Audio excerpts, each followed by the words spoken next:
Morning, everyone. So today is not a Warriors of the Dark God specific video. It's more of a general tactical video. Probably a couple small things that I've been seeing while playing and watching games a bunch, and maybe some maybe next level tactic. Next level sounds egotistical. Probably something that's like a step above what normal tactical things might happen, and kind of ideas behind the game that I've had. I haven't made one of these in a while. So, and some of these happened in my games.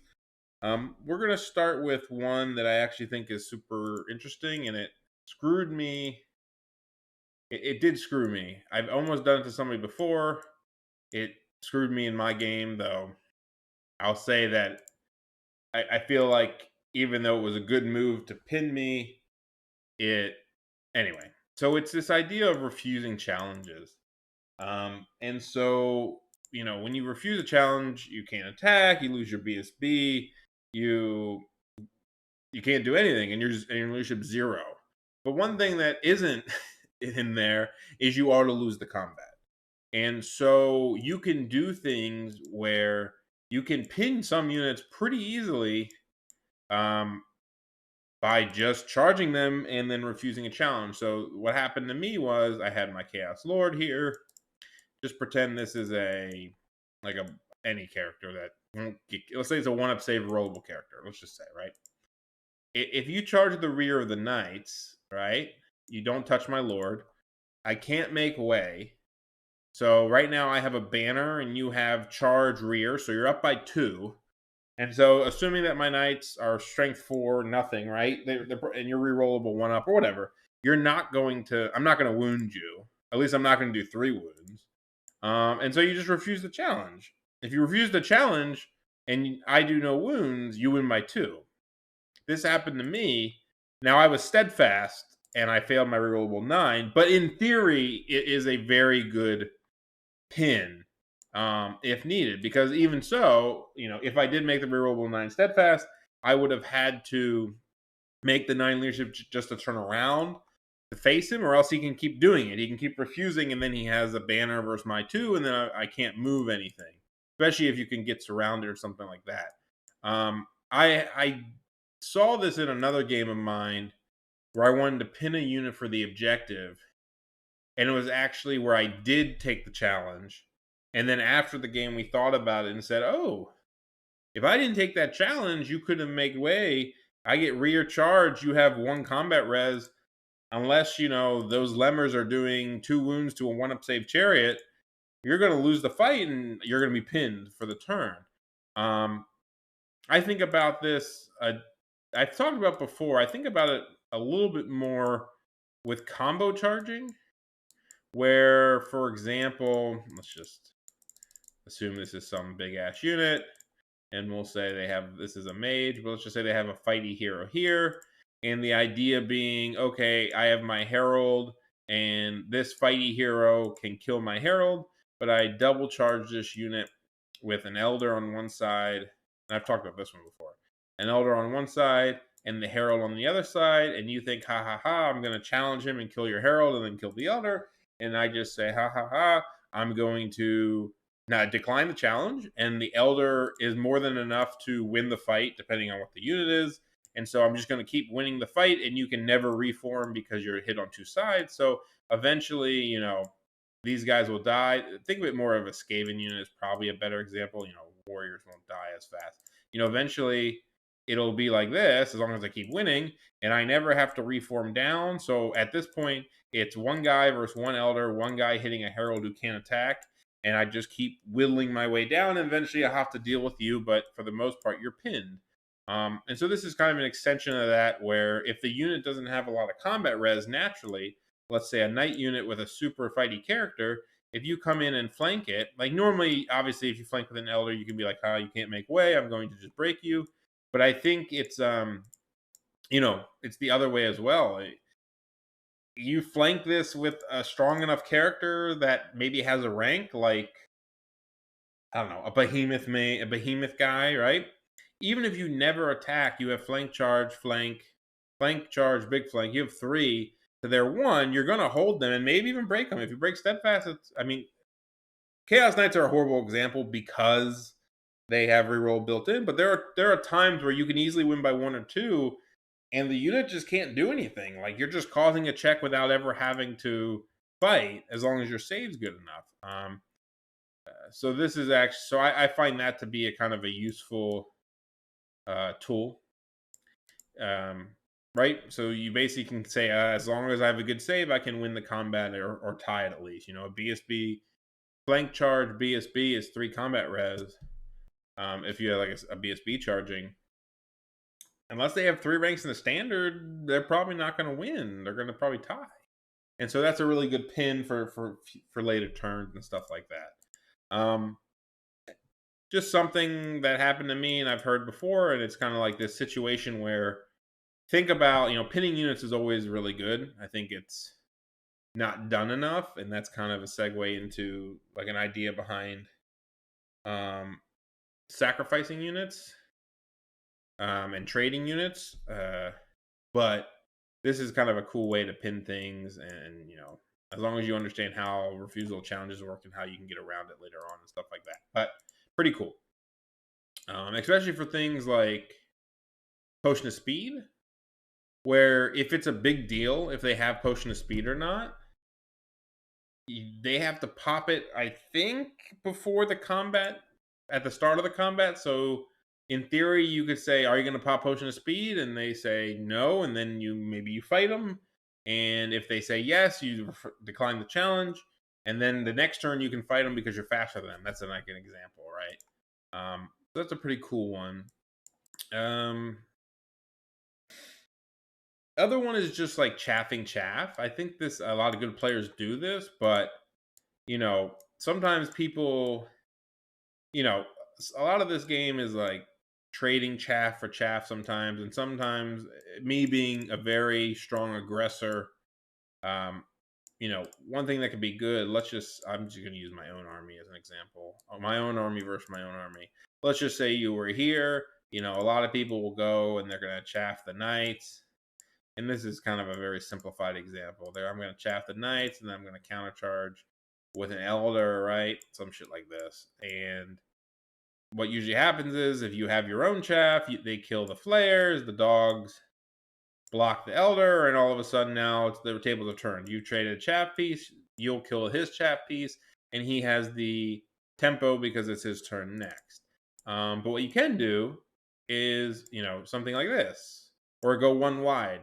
And now, especially with chaff that isn't fast cap, and this is where you can take advantage of people who buy chaff like pseudo chaff. That's like, I always talk dogs, but non-fast cab dog chaff and stuff like that, where you just say, if you put this here, the dogs can't go anywhere.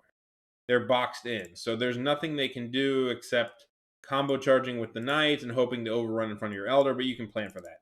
So this idea of chaffing other chaff, and I've just seen people straight up like turn 1 just stand in front of dogs if you can get out of line of sight of everything else, because the dogs can't beat the flares in theory, and you have a choice in your turn. He can't really go anywhere because he has a new musician. You can charge him and just kill his chaff for free, quote unquote free, depending on magic and shooting. Or, if you really need a chaff, you just back up and do something else. So usually you can chaff with chaff, but you can also chaff their chaff with your big units. Like if you're fast enough on a herald, right, you could just land here, right, in front of their chaff, and now it's 2 for 1, right, where he can't charge you because he can't beat you, and he can't really get in front of any of your units. So you've essentially taken the chaff unit out of the game for a turn. And so this is what happens with very immobile chaff like dogs, or if they use a unit. So chaffing chaff is pretty good, especially if your chaff is a little better than theirs. Also, one thing I did in my game, and this is obviously, I'm not here to be like I'm the greatest, but something, I've tried to get better at is chaffing ranges. So for example, in my game, I played against Sand Snakes, who are actually the shooting UD guys, who are actually pretty good, and it was on this map, so this is actually a pretty good example. Who are pretty good at shooting, my elders, And so what I did was when I chaffed his, he had like a night bus here, and because I'm always aggressive, we'll pretend these are flares. I did something instead of just getting in front of the night bus. I put it like this, and I said, okay, my elder is going to stand here, and so there's no way. If you look 12-inch shots, there's no way to be out of an inch of the building and my dogs and still get this shot. Like even if the knights weren't here, there's nowhere you can go, right? Even if let's say nothing was there, and I just put my because they can't charge me because of whatever. You could position in a way that no matter what, this unit can't get to it just can't get around you. So I think this happened with blunderbusses where a guy had a big blunderbuss unit with a bastion, and I just chaffed him. But you chaff also in a way that like he can't reform to shoot anything. So now his range has been, instead of moving 9 and shooting you 12, he's kind of blocked behind you. So if he charges you, he can't shoot. And if he because a lot of times some people will just like say, fuck it, I'll just walk around the chaff and try to shoot something.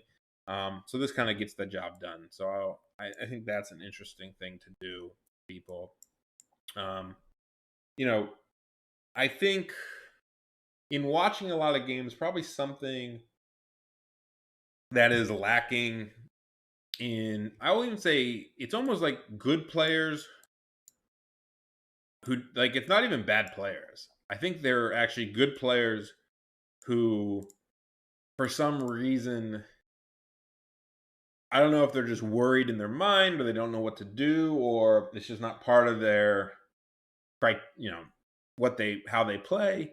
But this, no one likes to trade units. It seems like, this idea that I have the, everyone has these super fast armies. It's one thing if it's movement 4 versus movement 8, right? You can get right up on them and say, all right, I'm going to be 16.1 inches away. That means it's a 9 charge for me. It's impossible for you. And then we can even go into the morals of should you give them a 12 charge just to get closer? That's the next. Anyway. But when you both have like super fast stuff, if I was to like, ogre, we'll just make ogre, right? Everyone just looks at each other from across the board, and you're just all, you're just looking at each other. No one wants to do anything because everyone wants to be just out of charge range. And yeah, maybe a chaff piece comes in, or more worse, so people don't take chaff, real chaff, and so you spend all your points on units that aren't chaff, and then you could say, okay, well, every unit could be chaff if you want it, and I actually do agree with that. But people won't commit to it because it's like some super expensive monster or something. So, like, for example, a giant, right? He's like 300 points. So, if you like put a giant out here, like, you, I guess you have to think of the idea of what does it take for the person to kill that giant, right? Do they have to commit something? First off, they might even take damage. They might not even kill it. And you might get away, and then you might be able to countercharge with one of your things, and trading a 200 some point, 300 point giant for a 500 point elder, for example, or just bad positioning, like right, like sometimes demons is an example because they can't flee other than one unit, where you might give them a bunch of things and they combo charge you a bunch, whatever, who knows, chariots, who cares. And then all of a sudden they're all like staggered with each other, and you start like combo charging overruns because they can't flee anything. So basically trading units, not just like chaff, everyone knows what chaff does, but like trading other units for positioning, especially ones that are like also threatening, right? So if I put 5 flayers here, what's a good example? Let's do this example, right? So let's say this is a character bunker, and then we have knights, right? Let's just ignore some of the tactics that could come from this. But let's just say a very basic situation, which would be, oh, the Warriors player knows that if he charges, the giant, these guys are going to come in. and kill him. And so you're basically trading pieces, and you have to be okay with that potentially. But at the same time, you could say this giant is threatening this bunker, so that you're kind of forcing the chaos player to do it, right? Because if you don't do it, like, how are they saving the bunker? Potentially. Like, this is a very, you got to think about stuff like that. Like, can you force their hand into saying, I got to do something, I got to take a risk, or I can't get away from it? So it's just causing action. Because I think people like look at each other and cast spells and shoot, and sometimes no action calls, or the action it's too late, and sometimes just causing a little bit of a mess. And it doesn't even have to be like risky or anything like that, but just putting some shit up there and saying, all right, if you charge me, you're going to be 9 inches forward and your army's not fast enough to cover it. And then you start creating these situations where it's not just everybody looking at each other in a concave, um, like an idiot. um, so I do think people need to get better at chaffing and knowing how to be aggressive, and at the same time, to the other side, you could say a lot of people throw away chaff where they run it up and their army's kind of too far back, and then the enemy like backs up, and then you've kind of done nothing potentially. So definitely thinking about how to use chaff effectively, but also influence the game to get people to, I don't know, do shit. Yeah, like I said, it's just too many times you see somebody with like a character bunker of, I don't know, warlocks or something, staring at another unit that's kind of fast, and it's like who wins and who doesn't. Also, I will say, doing the math is probably really important, and this sounds really dumb, but I think people get inherently scared, and myself included sometimes. And then you do the math, and you're like, man, I'm probably going to crush him, or at least hold, especially with like big steadfast units, like. I think Dark Elf Spearmen are one that I played that I was always like, woo, I don't want to take any wounds. And then you kind of do the math and you're like, all right, he's going to charge me. He's going to do some wounds. I'm going to rip him apart back with my spears. I'm going to be steadfast, and then I'm going to kill him. Right? But they're so scared to get charged for whatever reason. If you kill a unit and your 35 spears come out with 25, it's probably fine, because a lot of times maybe you're trading a unit that is extremely important, um, especially if it's a really important unit to the game plan, right? You can identify units before the game and say that unit's going to be an issue. And if I can, it's not a points thing all the time either. When I talk about trading, it's not always about points. Sometimes it's about effectiveness. If I'll give you an example. Flies with unhinging jaw are very good against monsters. Is this a good example? Maybe not. We'll just assume it is. Are very good against monsters. But if I can kill them, if I have a monster army, they are worth more to me dead than maybe something like lemurs that aren't as good against monsters, because you have stomps and strength 6 and stuff like that. So you might sacrifice more points to kill the flies, even if the flies are 600 points. You sacrifice 700 if it opens up the game for your models to be better. So it's not always a points trade. Sometimes it's a tools trade. If an elder is worth however much it's worth, right? If a cannon kills it in one shot, it's worth 0. But if it can't be caught and no one can do anything about it, it's worth unlimited points, right? In theory, to the enemy at least, because if it's alive, doesn't matter that it's worth 500. It could potentially kill a lot of things. So sometimes identifying what units are key and either wearing them down, or trading pieces to get them early, and then it opens up the rest of your army. This is probably why having like a little bit of everything is kind of like good, because you have a little bit of tools for everything, and if you put your tools in the right place, you get maximum value out of them. So um, your army is in theory elevated. If you get the spears in front of the knights, and I don't know, the high attacks guys with no AP in front of the no armor units. Like, if you can get your pieces lined up, even though you're both at 4,500 points, you might actually have a severe advantage in positioning and unit on unit fighting. And I guess the last thing that has to do with trading and all this stuff is, we all know about threat ranges, charge ranges, shooting ranges, magic ranges. I'm the same way. There was a game where I played against ID, and I think this comes where it's the difference between actual range, threat range. So threat range has two parts, right? It has a movement aspect to it, and it has a range of the ability aspect to it. And it's very important how much each part is. For example, if a unit was move 20 with a 6-inch threat range, you play against it much differently than if a unit was move 6 with a 20-inch threat range of the ability, right? Because when you get into like those 12 and 8, even 18 inches, which I think is kind of a big deal when you think about spells. I mean, think of how many things can charge like on a 10, on maybe even less if it's super fast in this game from 18 inches. So, for example, sniping with Evo, the one spell that's 18 inches, like it's a big deal to get within 18 versus 24 because most things can't charge 24 inches, and a lot of the things can at least try to bomb a charge at 18. So having that difference of threat range is a big deal.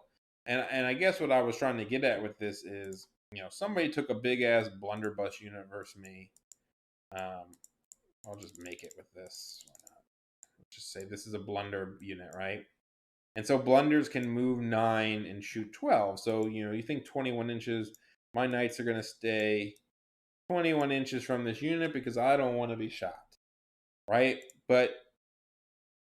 And maybe blunders are not the greatest example because of how tough they are and stuff, but let's just bear with me, magic, whatever. Just think about it.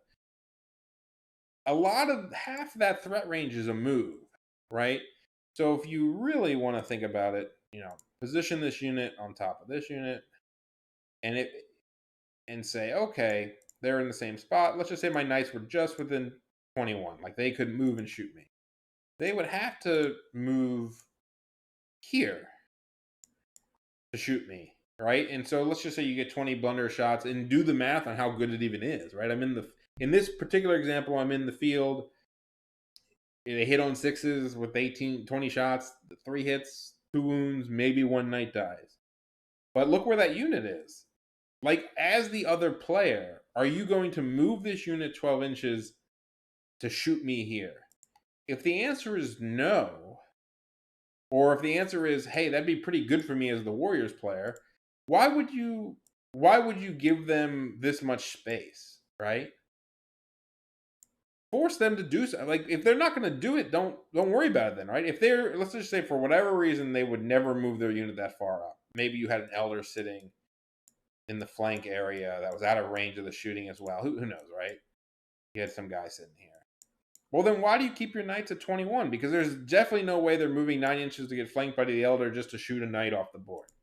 But a lot of people will sit their whole army out of their range, and that's what kind of causes this. So if the enemy wants to go and shoot you, maybe it's good, maybe it's bad. And you have to be able to account for where they'll be and if you can counter it.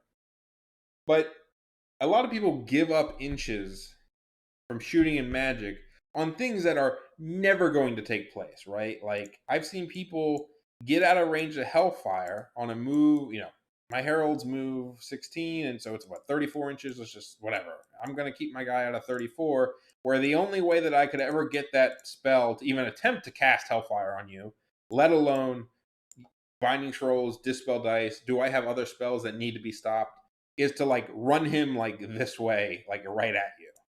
Right? And so you have to think from my perspective of, do I want to do this to begin with?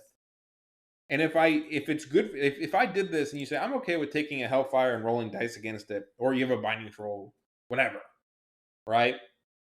Then, be okay with it, or set up counters. Like, I think what happens is, like, sure, if I could chaff your whole army, run up and do this and I'd be safe, that's one thing. But you got to think about, sometimes people put things out of threat range where it's not actually a threat. Like, there's effective range of I could do this, and then there's a threat range of my opponent might actually do this. And so I think there's a balance there where, so many people put things just out of range, and you're thinking, I would never even try that. And whether it's good or bad for you, I don't know. But just something to think about, like getting extra inches. It's like, yes, giving people 12-inch charges, and if they make it, it sucks. But to be honest, a lot of times, as the other person, right? If you give me a 12-inch charge that's game winning, and I don't know, maybe it's so good with a little downside, sure, I'll probably try to take it unless I think I can do something better with the unit. But if the downside is super bad, right? And it's like a 2d6 12, I'm probably not taking it. Or you bait them into trying and just take the odds, right? But that's an extra inch of move you could be getting on them that could make your charge, right? If you the example with the 16-inch, move 4 universe, move 8. You put yourself within 16 inches, you have 8-inch charge, they back up 2 inches, you have a 10-inch charge, which is not as great either. But it would be an 11. Like your odds go up double. The chance of making that charge go double, because now with Swift it's different with Swift, but with a 2d6 charge, 10 versus 11 is 2 times as likely. And are they really going to charge you? Because if they charge you and they fail, they are now coming 1 to 6 inches towards you, making your charge super easy. Maybe they can chat, you know what I mean? So why be scared of the 12-inch charge if it's not in that bad? And hell, a lot of the times versus especially versus infantry armies or armies that require bubbles, imagine a world where a Skaven unit has its general back here, and it charges something 16 inches away, and all of a sudden it's across the board, and it's so far, and you have all these, yes, maybe this thing dies, but maybe it just gets butt fucked by your army. So think about that too, where maybe even if they got lucky enough to make the charge, would they be in a position to even fight? I've had times where my trolls charge and they win the fight. They win, and now all of a sudden they're out of stupidity range and general's range for the whole game, and I'm like, well, that wasn't worth it. So again, I think there's the layer of, okay, it's 18-inch spell plus 10-inch move, 28. I'm going to say 28. They move to 8. Double sixes is 20. I'm going to say 20.1.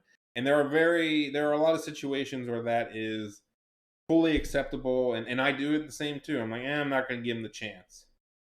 Just not going to give him the chance. But in reality, depending on the situation, there's a lot of times where you can get those extra moves, where you can get a little bit more space. And probably this is a little bit more important to me because I do play very full aggressive all the time. Like the whole trading units, dancing around, how do you break a stalemate? I don't really give a fuck because I'm going most of the time. I'm just trying to do it and causing trouble and moving my single models and whatnot. So I have a little more experience, I guess, with it, you could say, because of the way that I play. But even I'm trying to get better about these things. I think blocking chaff is something I'm getting better at. Actually, to do one final example, let's just say somebody had fast cav even, and they put their fast cav here. Just because they're not dogs, I mean, dogs can get around you, but it's not free to chaff something, right? And maybe make sure that they can't get through the gap. You need a 1-inch gap. If you do this, and let's just say it was a big unit, right? I'm making up what armies we're playing. But if you chaff this, and this is their fast cav, and this is your counter, one thing to consider is if they don't charge you, what can you do? So you usually want to make sure, you wouldn't want your fast cav pointing at the building. You want to point this way because potentially you want to charge out of the way if you need to. But if this is the thing, if I charge here, I can't get this is a lot of movement to get all the way around. So there's a chance I just can't chaff this guy. I mean, yes, I get it. You can charge him. You can charge him and overrun into him if you really want. But let's just say he was here, right? What do? Your chaff all of a sudden can't get there, and you have all this extra range to make up for. So, I guess anyway, you could think of ways out of it, but that's the point I'm trying to make is make it hard for their chaff, especially people who put chaff really far back, and then all of a sudden you're like, all right, well, they do something like this, and they're like, oh, if I ever need to, I'm just gonna run up the middle and chaff something, and then you put your chaff here, and they're like, oh shit, I don't have enough move to go up and over. I might be in trouble with actually getting my chaff in a position. And I think that also, I think I talked about this in a video once, so I will end on this. Thinking, knowing where they can chaff. Sometimes you know you're going to be chaffed, and you're just like, okay, do it. But there are times where even I go, all right, I'm going to have this unit, and I'm going to have my character over here, and I know that their only chaff is, I don't know, one flare that's over here, whatever, one flare. And I'm going to make sure that this one flare can't get in front of my Chaos Lord. So he can block the unit, but he can't block my character. So, maybe that's, the difference between him getting here and blocking the character. He could pivot, whatever, so, this way. The difference between him getting to where he can block the character and to where he can block the unit, or even if you have enough move to where he just can't get in front of you. Sometimes you just look at chaff and say, all right, well, you just can't do shit. Like, you're never going to make it in front of me that way, at least. So, it's something to consider with like charge pass and stuff, or anti-chaffing. Like, make it harder for yourself to get chaff, whether it's blocking their chaff, making them move farther, or just being too far away from them to get chaff. The difference between an elder here and an elder here could be that the fast calf can get in front of him here, but it can't get in front of him down here. So, something to consider, something to look at. Thanks for listening.